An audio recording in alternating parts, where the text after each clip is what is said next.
Почитувани, добар ден. Започнуваат вестите на Канал 8. Локалната самоуправа на Кочани во изминатите денови реализираше расчистување, бетонирање и тампонирање на повеќе улици во населбата Оризари, а за што подршка доби и од Агенцијата за државни патишта. Со активностите ќе се продолжи и во текот на оваа недела, при што ќе бидат опфатени и делови од најкритичните улици во градот. Подобрувањето на сообраќајната инфраструктура во најзагрозените делови од населените места во општина Кочани започна со решавање на неколку улици во населбата Оризари. Со подршка од Агенцијата за државни патишта деновиве се тампонирани повеќе критични неасфалтирани улици во населбата во должина од околу 1 километар. Жителите кои имаат индивидуални куќи на улиците во населбата Селиште во Оризари не го кријат задоволството што по 30 на години нема да газат по кал. Од 82 година оваа населба постоje. 35 години немаме овакво нешто видено. Прв пат. Тражили сме, комунали имаме платено, се легализирано. До ден денеска, ово е прв пат што е човек дојдел тука да ни помогне. Градоначалникот Илиев пак истакнува дека тоа била една од неговите заложби уште во предизборната кампања, со оглед што при посетата на овие локации било констатирано оти навистина има потреба од брза интервенција. Условите се доста тешки, а и времето е кратко, влегуваме во зимски период и затоа се одлучивме да изнајдеме некои не баш соодветни решенија како би помогнале на луѓето во зимскиот период да го поминат во што е можно подобри услови, односно да немат толку големи проблеми со пристапните патишта до своите домови. Како во градот Кочани, така и во населените места во општина Кочани има многу вакви места и затоа ние се одлучивме да тие најгоршливи проблеми кои ги видовме и кои ги приметивме да пробаме да ги отклониме. Еден од таквите проблеми е улицата Кирил и Методи во Кочани, која беше навистина очајна и со крајни напори со помош на локалната самоуправа направивме едно решение, донесовме тампон и ја тампониравме улицата, ја извалиравме така да мислам дека со тоа возможивме да луѓето непречено се движат во текот на зимскиот период каде што има доста и врнежи од дожд, а можеби и снег. Според најавите на општинските служби ќе се тампонираат и улиците Генерал Апостолски и Кеј на револуцијата во населбата Оризари од десната страна на Масалница, каде што градежната механизација го расчистуваше и го подготви теренот за тампонирање. Со работна рака на жителите на Оризари, а со градежни материјали од општината, викендот беше бетонирана и патеката кон гробиштата во Оризари во должина од 60 метри. Исто така пристапна улица долга 80 метри е бетонирана и кај црквата Свети Атанасий. Градоначалникот Илиев вели дека тампонирањето на улиците не е крајно решение за проблемите на жителите, туку привремено за да се обезбеди подобар пристап. Продолжуваме интензивно, се додека можеме да ги искористиме овие добри временски услови, ќе пробаме се што можеме максимум да направиме и да ги решиме дел од проблемите со кои се соочуваат нашите сограѓани. Сега сме на овој дел од Оризари, во текот на денешниот или во понеделник ќе продолжиме и на другите делови од Оризари, така да очекувам до крајот или до средината на средната недела дека поголем дел од критичните места ќе бидат разрешени. Илиев најави дека вакви градежни активности се планираат во Аневско Маало и на други улици во Оризари, како и на најкритичните улици во градот. Министерството за животна средина ќе вложи над 830.000 евра за втората фаза од изградбата на колекторскиот систем за отпадни води во општина Кочани. Јавниот повик од тендерската постапка за избор на изведувач на градежните работи е веќе објавен, а пријавувањето на заинтересираните фирми е до 4 јануари. Практичната реализација на колекторскиот систем за отпадните води во општина Кочани ќе продолжи со поставување на главните и секундарните собирни цевки, што ќе се протегаат на делницата број 2, што се наоѓа од преминот преку Кочанска река до пречистителната станица за отпадни води кај Мојанци. Министерството за животна средина на првиот работен ден од оваа недела го објави јавниот повик за избор на изведувач на градежните работи, при што е планирано да се инвестираат над 50 милиони денари. Според тендерската документација, од фирмата што ќе биде избрана на повикот, се бара да направи поврзување на главната транспортна цевка со досега завршениот колектор. При тоа треба да се изградат 17 армирано-бетонски ревизиони шахти, една преливна шахта на главниот колектор, како и да се обезбедат 2 премини преку пат и 2 премини преку Кочанска река. Освен тоа, треба да се обезбеди и заштита од ерозија на реката со поставување на така наречени габиони на 2 локации во незиното корито. Колекторскиот систем е составен од главен собирен фекален колектор и од секундарни фекални колектори, со кои се врши поврзување на постојната мешовита мрежа до главниот колектор, кој ја транспортира отпадната вода до пречистителната станица. Главниот собирен фекален колектор е со вкупна должина од 9500 метри и е предвидено да се изведува во 2 делници. Првата е со должина од 5208 метри, со почетна точка во Оризари, до границата на опфатот на Генералниот урбанистички план за градот Кочани. Втората делница пак, на која треба да се работи сега, е со должина од 4292 метри. Цевките со кои ќе се транспортираат отпадните води се со пречник од 250 до 500 мм. Јавниот повик за избор на изведувач на работите трае до 4 јануари, кога ќе биде и отворањето на пристигнатите пријави во просториите на Министерството за животна средина во Скопје. Фирмата што ќе биде избрана на тендерската постапка е должна да ги изведе предвидените работи во рок од 12 календарски месеци, а рокот ќе започне да тече од денот на незиното воведување во предвидените градежни задачи. Финализиран проектот реконструкција и партерно уредување на детската градинка Гоце Делчев. Виничката детска установа доби хортикултурно уредување на дворот и замена на кровната конструкција. Половина од средствата ги обезбеди општината, а другата половина, околу 1.400.000 денари, се донација од Швајцарската агенција за развој и соработка. Во Виница со мини свеченост беше финализиран проектот реконструкција и партнерно уредување на детската градинка Гоце Делчев. Во рамките на истиот, кој произлезе како приоритет од форумскиот процес во Виница, беше заменета кровната конструкција, старите и дотраени азбестни цевки беа заменети со лим панели, а се изврши комплетно уредување на дворот со плочки, зеленило и летниковец. Вредноста на целиот проект е 2.800.000 денари, од кои 1.400.000 денари се средства обезбедени од Швајцарската агенција за развој и соработка, но дека останатите се од општина Виница. Завршувањето на овој проект го поздрави и швајцарската амбасадорка во Македонија Сибил Сутер Тејада, која изрази јавна благодарност до граѓаните кои беа активно вклучени во форумскиот процес со своји идеи и кои на крај приоритет дадоа токму на овој проект. Проектот Форуми во заедниците всушност имаше за цел да се обезбеди партиципативен пристап во однос на буџетите на општините. Главната цел на овој проект беше да се вклучат граѓаните во одлуките што ги носи општината.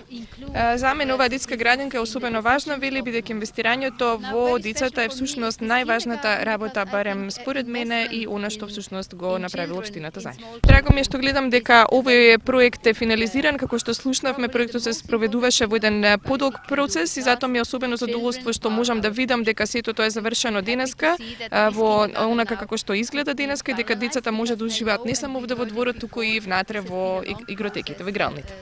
Градоначалникот Ивица Димитров најави дека инвестициите во градинките продолжуваат. Веќе се работи на проектна документација за изградба на нови градинки. Најпрво благодарност до Швајцарската амбасада за донацијата која ни ја обезбеди за изградба на или доградба на детската градинка Гоце Делчев во Виница. Се надевам дека и во иднина општина Виница ќе партиципира за вакви проекти или слични проекти кои што се во интерес на пред се на младите, бидејќи знаеме дека образованието е клучна гранка со која што можеме да ги задржиме младите во нашата општина и во Република Македонија, така да мислам дека со проекти кои што ќе ги изработи општина Виница и ќе аплицира до сите европски фондови, пред се до Швајцарската амбасада, и во иднина ваквите проекти ќе бидат реалност пред се за најмладите, за децата кои што се нашата иднина во Република Македонија. Директорот Илија Јованов истакна дека благодарение на сите досегашни инвестиции во градинката, од нови проширувања и изградба на нови градинки, проекти за енергетска ефикасност, во сите 5 објекти на градинката престојуваат 400 дечиња и веќе нема листа на чекање во градинките. Ние досега имаме реализирано повеќе проекти со со донации, значи така е фасадата, така е се вратите и прозорите. Има меѓународни организации и институции кои што нудат средства за користење, само некој треба да знае умешно и успешно да ги обезбеди. Конкретно за овој проект, значи кровот, како што реков, кровот, замена на азбестите кровни канцерогени елементи со лим панел и изграда нови летникови пред нас и хортикултурно уредување на дворот. Проектот Форуми во заедницата значи и учество на граѓаните во одлуките кои што ги носи општината, и швајцарската амбасадорка рече дека тоа е многу важно, особено граѓаните да учествуваат во одлучувањето, бидејќи со било кој проект општината да го презентира и аплицира кај било кој донатор, доколку граѓаните земале учество, се смета за една многу позитивна работа и ќе биде финансирано. Општина Кочани бара подршка од Фудбалската федерација на Македонија за реализирање на планираните активности за реконструкција на делот градскиот стадион Никола Мантов. Целта е да се обезбедат услови за одигрување меѓународни надпревари од понизок ранг.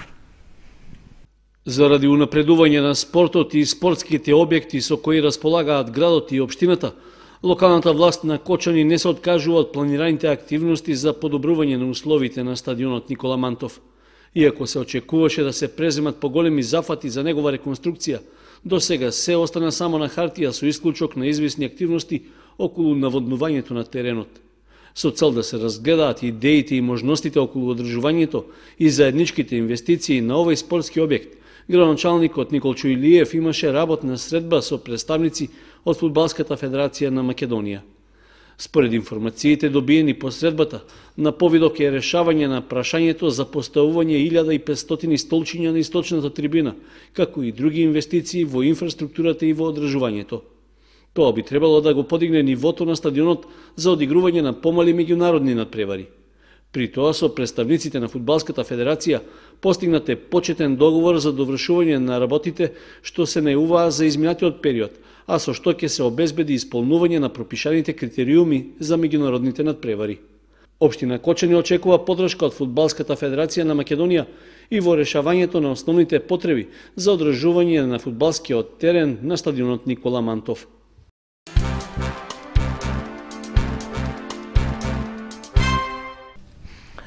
Со вечерна богослужба наспроти празникот и со божествена литургија на која ќе начествуваше митрополитот Брегалнички Иларион, во Кочанскиот храм беше одбележан празникот посветен на светиот великомаченик Ѓорги. На тој ден се претпоставува дека осветена Кочанската црква, посветена на истоимениот светец, а годинава црквата прослави и 100 години постоење. Голем број верници се собраа во Кочанската црква Свети Великомаченик Ѓорги да го прослават празникот чие име го носи храмот. Се смета дека на овој ден е осветен храмот, па затоа заслужува посебно внимание, иако храмовата слава се празнува на 6 мај Ѓурѓов ден. Годинава црквата Свети Ѓорги одбележа и 100 години постоење. На овој ден Светата православна црква, која го чествува споменот на преподобниот Олимпи Столпник и споменот на Светиот Великомаченик Ѓорги, Зимен или Посен, како што е наречен меѓу верниците, нели како што знаеме и нашиот храм го носи неговото име, а според некои документи и списи кои што располагаме, ние се претпоставува дека токму на овој ден е осветен истоимениот храм нели во Кочани. Според пак ќе кажам тие документи, како што сведочат, изградбата е почната некаде 1912, па траел се до 1917 година. Со литургијата служеше владиката Иларион, архимандритот на Лесновскиот манастир отец Дамаскин и свештениците Брегалничката епархија, кои на верниците им порачаа да се сакаат меѓу себе и да шират разбирање, љубов и толеранција. Многу верници месеа погачи за здравје. Оние кои го носат името на светецот го славеа својот имен ден, а доста семејства го празнуваат и како домашна слава и подигаа панагии. На вечерната богослужба наспроти празникот се служеше постна вечера. Промовирана книгата Весела Олимпијада од неделеко Терзик на македонски јазик. Истата е резултат на соработката помеѓу Ротари клубот Кочани Виница и Ротари клубот од Сремска Митровица во Република Србија. Ротари клубот Кочани Виница ја промовираше книгата под наслов Весела Олимпијада, наменета за најмладите читатели од познатиот писател за деца и возрастни Неделико Терзик. Издавањето на книгата е плод на успешната соработка на Ротари клубот Кочани Виница и Ротари клубот од Сремска Митровица, Република Србија. Како прво да изразам задоволство што еве дојдовме на промоција на ова дело Весела Олимпијада, која резултира како е резултат на една наша соработка помеѓу Ротари клубот Кочани Виница и Ротари клубот од Сремска Митровица со кој сме братимини, и при една нивна посета дојде до една соработка помеѓу библиотеката Искра и со председателот на управниот одбор Киро Герасимов и авторот Неделко Терзич, дојде до превод и до издавање на оваа книга, која еве ќе го збогати фондот на книги во Кочани, и ние сме и Виница, и ние сме срекни што со надеж дека и во иднина ќе има уште многу дела кои еве така ќе ги красат нашите полици и ташните на нашите ученици. Ви благодарам за се што направите за Кочани Виница. Книгата Весела Олимпијада од српски на македонски јазик ја преведе новинарот и публицист Киро Герасимов, а во незината реализација учествуваа учениците од ликовната секција од Основното училиште Никола Карев со нивниот ментор Радмила Едровска. Книгата е резултат на заедничкиот труд што го вложија учениците од Основното училиште Никола Карев од Кочани, заедно со нивниот ментор Радмила Едровска, и разбирањето секако на раководството, педагошката служба, наставниците и директорот на ова училиште. Јас сум посебно среќен што оваа книга е илустрирана од деца и е наменета за деца. Верувам дека ваквата соработка ќе продолжи поратаму. Инаку, книгата Весела Олимпијада од Неделко Терзик содржи 20 интересни басни наменети за најмладите читатели, кои соодветно се илустрирани. Одреден број на примероци се веќе доделени на библиотеките во основните училишта, во општините Кочани и Виница, како и во градските библиотеки на овие два града. Основното училиште Свети Климент Охридски од Облешево го одбележа својот патронен празник. На свечената академија учество зедоа сите ученици од училиштето. Воедно беше одбележан значаен јубилеј – 70 години постоење. Учениците и наставниците од Основното училиште Свети Климент Охридски од Облешево со свечена академија што се одржа во спортската сала на училиштето го одбележа својот патрон.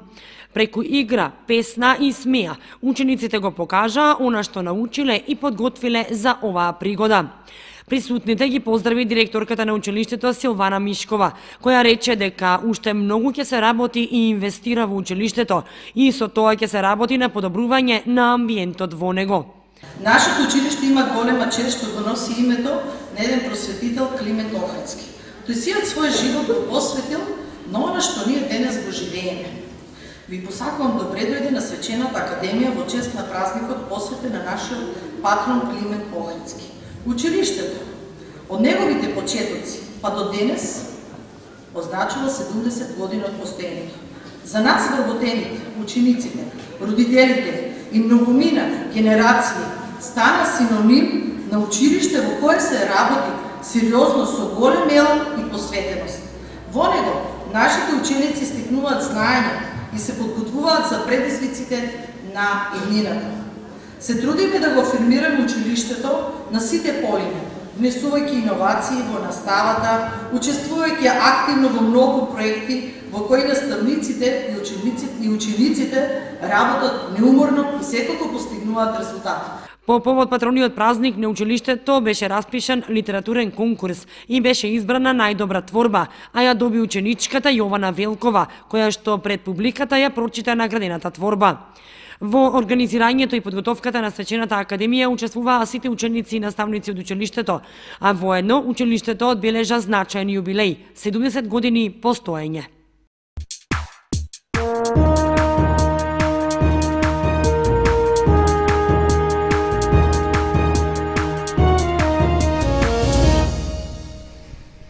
Следува информацијата од спортот. Викендов се одигра редовното 11-то коло во првенството на првата женска фудбалска лига, во кое женскиот фудбалски клуб Кочани на домашен терен загуби од АС Юнајтед од Струга.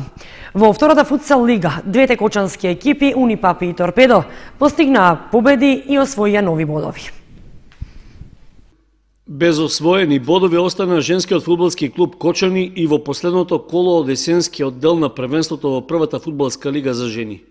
Иако играа на домашен терен, нашите девојчиња не успеа да му се спротивстават на подобриот тим на АС Юнајтед од Струга и загубија со 2:4. Со тоа ја продолжија серијата порази во завршницата на сезоната, откако во предпоследното коло загубија и во битола против еден од директните конкуренти Топ Гол. Средбата во Кочани со стружанки имаше помалку неочекуван епилог, со оглед што домашните фудбалерки први дојдоа во водство во 29-та минута со голот на Ѓоргиева. Ова водство како да навести дека бодовите ќе останат во Кочани, но таквата надеж траеше многу кратко, бидејќи една минута подоцна со погодокот на Максути, гостинките го изедначија резултатот, пошто се отиде на пауза.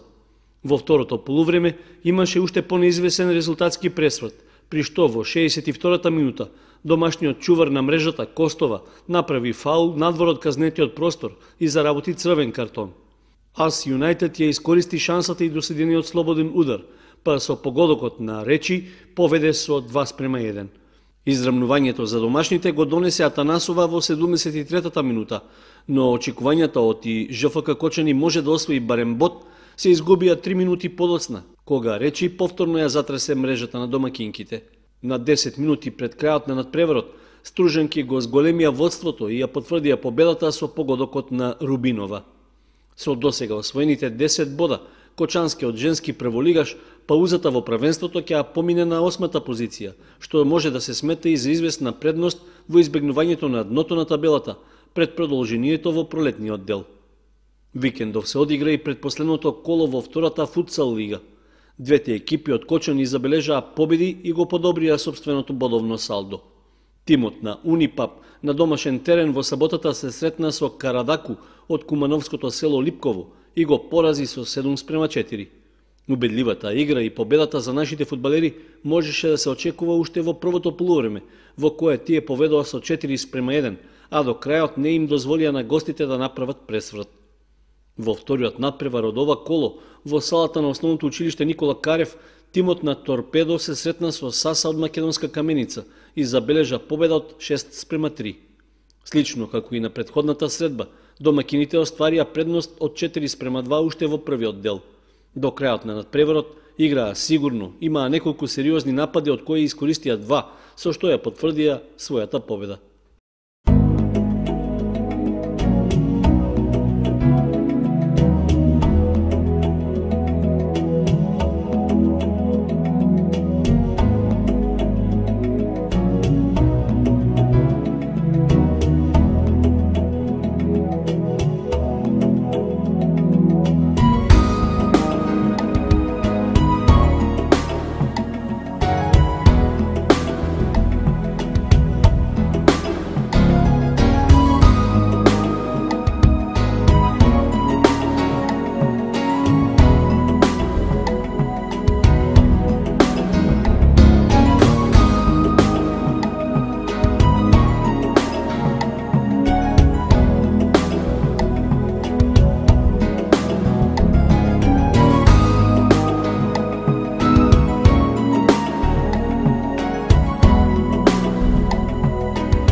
Почитувани, тоа беше се што ви подготвивме за ова понеделничко издание на вестите на Канал 8. Информациите ги имате и на нашата веб страница kanal8.mk. Довидување.